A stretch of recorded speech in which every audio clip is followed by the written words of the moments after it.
Hello everybody, greetings from the Czech Republic again. Every Lego city needs to have public transportation. Instead of create nice railroad, I took inspiration from amazing Masao Hidaka and created this monorail. It's really cool, but unfortunately it has to be replaced. Reason is simple. Monorail is too big for such a small Lego city.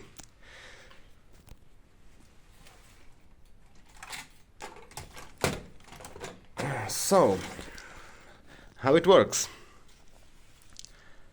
You need to keep the train in the center of gravity of the train on this narrow rail. To do that, I'm using these Lego Technic axles, and then it's easy. You can see the engine, battery box, and both wheels are running. It's a similar system like, for example, four-wheeled car or something like that.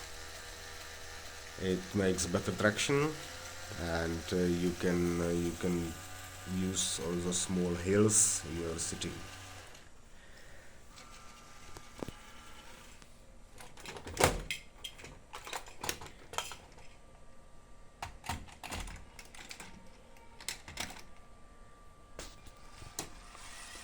So, I hope this can be inspiration for you. If you can, please subscribe or like this video. Thanks for watching and have a great day.